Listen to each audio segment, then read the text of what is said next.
Bonjour, la paracha que nous lisons ce Shabbat et que nous lisons depuis lundi est la paracha Ki Tetsé. La paracha Ki Tetsé se trouve au milieu du livre du Deutéronome. Nous sommes donc à la fin de notre lecture de la Torah, dans le 5e et dernier livre de la Torah.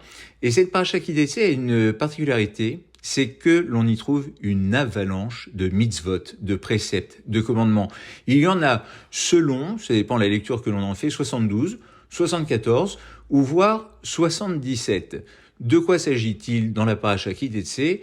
Principalement de lois, de commandements qui ont trait à la vie familiale et à la vie sociale. Voilà que parmi ces 70 et quelques mitzvot, il en est une que j'ai voulu retenir, qui est bien connue, qui est celle qui a trait au nid d'oiseau. L'on dit que si l'on vient en marchant à trouver un nid d'oiseau et que dans ce nid d'oiseau se trouve la maman et les petits, eh bien l'on ne devra pas prendre la maman avec les petits. Bon, soit, comme si l'on allait prendre du reste l'un des oiseaux si le nid est tombé à terre, on aura plutôt à cœur de remettre le nid là où il se trouvait, sauf s'il se trouvait trop haut. Mais en tout état de cause, on dit de ne pas prendre la mère et ses petits. Cette loi-là est une loi que l'on appelle un chok, c'est-à-dire une loi divine dont on ne peut comprendre l'essence. Il ne nous est pas donné de comprendre cette loi. Alors on va essayer de lui donner un sens tout de même. C'est le propre des lois que l'on ne peut pas comprendre. Il nous faut toujours y trouver un sens. Et c'est peut-être la beauté d'un chok, c'est qu'elle laisse libre choix à nos extrapolations et surtout à nos interprétations. Et dans les interprétations qui peuvent être faites, eh bien Maïmonide en trouve une tout à fait intéressante et importante. C'est celle qui va un petit peu être principale pour les uns et pour les autres. C'est de considérer qu'il y a chez l'animal des sentiments. Voilà, les animaux ont une âme, sont dotés d'une âme et de sentiments, et qu'ils peuvent ressentir la souffrance. Alors, on va chercher Maïmonide sur la question de la shrita, de l'abattage rituel, en se disant, s'ils ont une conscience, s'ils ont des sentiments, est-ce que la shrita, l'abattage rituel, est quelque chose qui est acceptable ?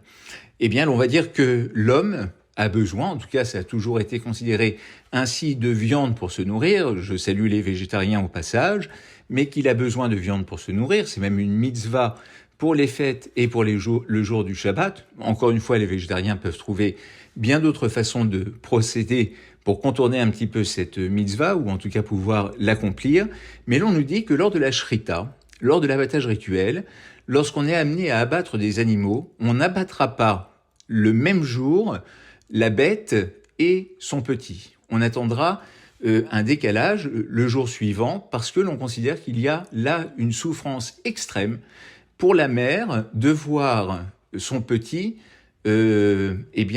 abattu, sacrifié en quelque sorte, puisque la shrita au début était un sacrifice, le même jour que son petit. Et donc on va ici poser une question morale, qui est basée sur l'âme et sur la souffrance animale, sur la conscience animale.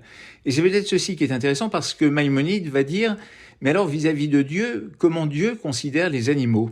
Et il les considère, nous dit-on, avec miséricorde. Et puisque nous parlons dans les fêtes de Rosh Hashanah et Kippour qui vont bientôt arriver des attributs divins, la miséricorde est l'un de ces 13 attributs divins, et la miséricorde est celle qui va envers les animaux, c'est-à-dire de faire preuve de miséricorde et de considérer que les animaux sont des créatures créées par Dieu au même titre que l'homme est une créature qui est créée par Dieu. Et la force et la merveille de ce chok, de cette loi, c'est que depuis tout à l'heure, je vous parle d'une forme d'interprétation de cette loi, mais il y en a de nombreuses autres, et dans ces nombreuses autres, elles pourront être contradictoires avec celles que je viens ici d'énoncer.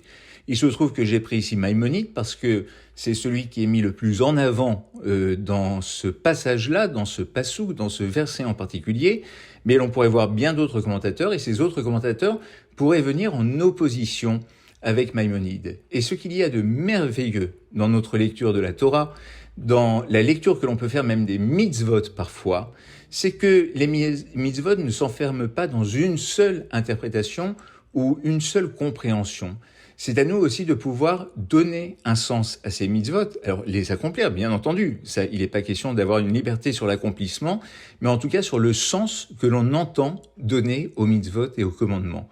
Et c'est peut-être la grandeur de la Torah que de nous permettre, chacune, de pouvoir nous inscrire dans une logique intellectuelle à travers ces mitzvot-là, et de pouvoir non seulement les accomplir, c'est une chose, mais de pouvoir les comprendre et de pouvoir les comprendre à notre façon. Shabbat Shalom.